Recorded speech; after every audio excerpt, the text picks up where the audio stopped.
Bienvenue au Café de la Vérité. Jésus a dit, je suis le chemin, la vérité et la vie. Il dit, je suis aussi la parole. Donc la Bible est sa parole. Et ce qu'on vous enseigne au Café de la Vérité vient de la parole de Dieu. Et plus que ça, on vous dit, allez vérifier. On peut faire des erreurs, là. On est humain.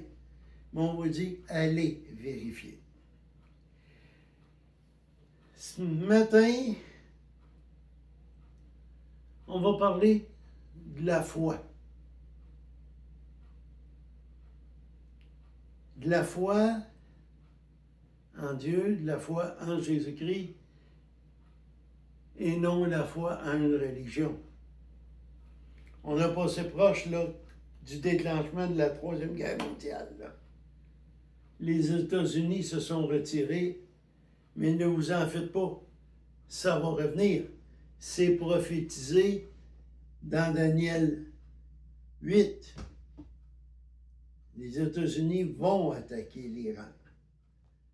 Ce n'est que partie remise parce que Jésus n'a pas terminé encore de faire son ménage, alors les choses sont retardées. Les États-Unis se sont retirés. Mais d'ici à ce temps-là,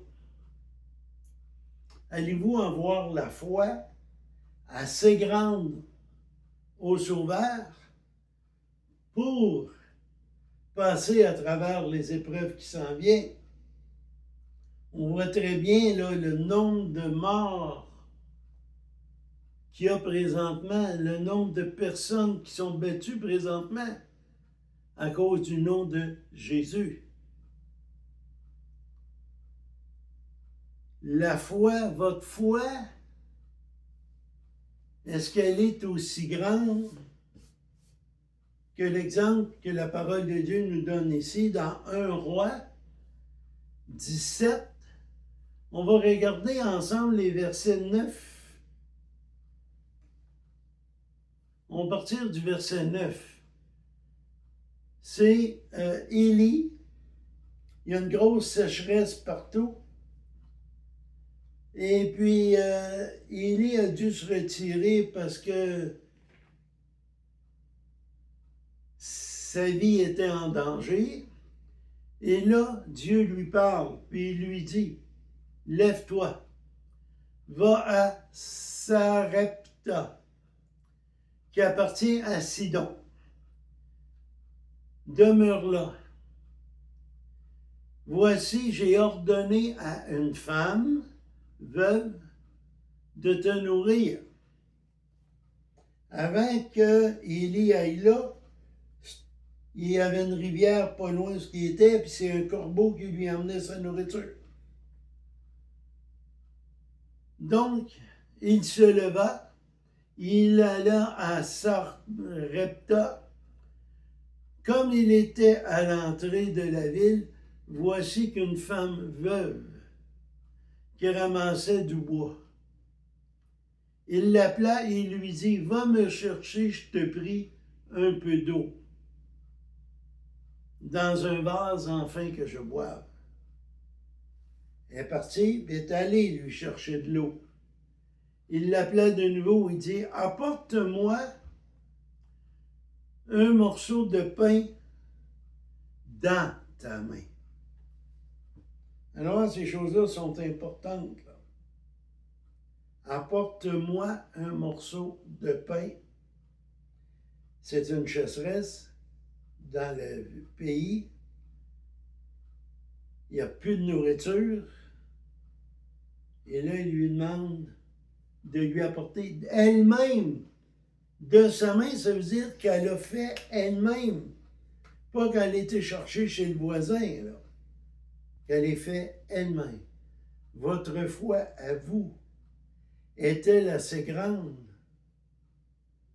malgré les tribulations, toutes ces choses-là qui vont arriver, pour faire un geste pour Jésus-Christ? Et elle a cherché et il l'appela de nous. Bon, non, ça je l'avais lu. Au verset 12, il répondit, l'Éternel, ton Dieu est vivant. Je n'ai rien de cuit. Je n'ai qu'une poignée de farine dans un pot, un peu d'huile dans une cruche. Mais voici, je ramasserai 2 morceaux de bois, je rentrerai, je préparerai cela pour moi et pour mon fils. Nous mangerons, après quoi nous mourrons. C'était la dernière portion qui leur restait. Il n'y avait plus rien. Elle ramassait du bois là, pour préparer ça, qu'il mange ça, puis après, ben, c'est terminé, là. Et là, Élie lui dit, regarde, au lieu que toi tu le manges, puis ton fils, amène-moi-le, donne-moi-le. Si Jésus vous demande demain de lui donner ce que vous avez, allez-vous le faire? Est-ce que vous allez avoir assez de foi pour obéir? Il n'y a pas juste là, on voit Job. Job a tout perdu. Après, Dieu l'a béni aussi. Élie lui dit, ne crains point. Rentre, fais comme tu as dit. Seulement prépare-moi d'abord. Donc, quand Élie dit ça, là, Élie est l'envoyé de Dieu. Il dit, regarde, en premier, là, sers l'Éternel. Travaille pour l'Éternel. C'est ce qu'il lui dit, là. Tu me l'apporteras et tu en feras ensuite pour toi et ton fils. Elle n'a pas assez, là. Mais dans sa foi, elle l'emmène au prophète. Car ainsi parle l'Éternel, le Dieu d'Israël, la farine qui est dans le pot ne manquera point. L'huile qui est dans la cruche ne diminuera point, jusqu'à ce qu'on en fera tomber la pluie sur la surface du sol. Tu dis, oui, mais Seigneur, là, il me reste 20 piastres. Il faut que j'aille à l'hôpital absolument. J'ai besoin d'essence. Puis tu me demandes d'acheter du lait pour le bébé de ma voisine qui, elle, n'a plus rien, puis qu'elle ne peut pas le nourrir. Moi, je fais quoi pour aller? Tu le prends, tu le donnes, et tu dis gloire à Dieu. Et Dieu pourvoit. Et ce que je vous dis là, c'est de quoi qui est arrivé à quelqu'un. Il devait partir de l'Ontario, puis s'en venir ici à Saint-Tite. Besoin d'essence. Il reste 20 $. Une femme cogne à sa porte avec un bébé, puis elle n'a plus de lait pour le bébé, puis elle n'a plus d'argent. Il a donné le 20 piastres. Sa femme lui a dit, qu'est-ce que tu vas faire? Elle dit, chérie, Dieu me demande d'aller là, il va pourvoir. Il a embarqué quelqu'un qui faisait du pouce. Et la personne lui a dit, arrête à la station-service, on va remplir l'auto. Il a arrêté. Le pousseux a dit, regarde, je vais aller payer. Mais le pousseux, après avoir payé, il n'est jamais revenu. Ils ne l'ont jamais trouvé. Dieu avait pourvoir, il avait envoyé un ange. Dieu connaît tes besoins. Ce qu'il veut, c'est que tu lui montres que tu as la foi. Tu veux arrêter de fumer? Tu lui demandes, mais tu gardes ton paquet de cigarettes. Tu veux arrêter de boire? Tu lui demandes, mais tu gardes ta bouteille d'alcool, ta bouteille de vin ou tes bières. marche par la foi. Donne-lui. Prends ton paquet de cigarettes, envoie-les dans la poubelle. Pointe ta bouteille de fort, vide-la dans l'évier. Montre-lui que tu lui fais confiance. Si tu le gardes, au cas où que, c'est pas la foi.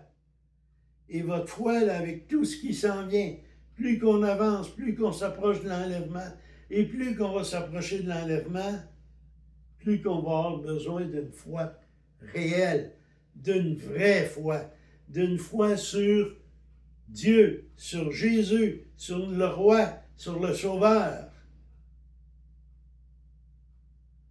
Pas une foi au cas où que. Votre foi ne devrait pas être dans l'argent que vous avez, dans le gros char que vous avez. Votre foi doit être en Dieu. Et c'est par la foi que nous sommes sauvés. Romains 6, 23 dit, car c'est par la foi que nous sommes sauvés. C'est un cadeau gratuit. Dieu nous a tellement aimés qu'il a envoyé Jésus-Christ mourir à la croix. Il nous demande une seule chose, c'est de croire que son Fils est le seul médiateur. Marie n'a rien à foutre. Les morts, il n'y en a rien à foutre. Le seul chemin, c'est Jésus. Il dit, tu peux, c'est rien que là. Tu peux passer. Tu peux pas passer par mon oncle et ma tante. C'est simple à prendre le chemin. Demande pardon à Dieu. Remercie-le pour Jésus, mort à la croix. Demande-lui le baptême du Saint-Esprit. Prends une Bible, prends un peu de temps tous les jours, 10-15 minutes tous les jours, à lire. Commence par l'Épître aux Romains, ensuite, va voir Jean. Mais bouge, puis bouge rapidement. On ne sait pas, est-ce que Trump va attaquer la semaine prochaine? Il y a d'autres bateaux qui s'en vont vers le Moyen-Orient, là. Après, il n'y a plus de grâce, là. Après, tu vas devoir payer de ta vie. Tu le fais là, ou plus tard, ça va coûter plus cher. Sur cela, ben, que l'Éternel vous bénisse.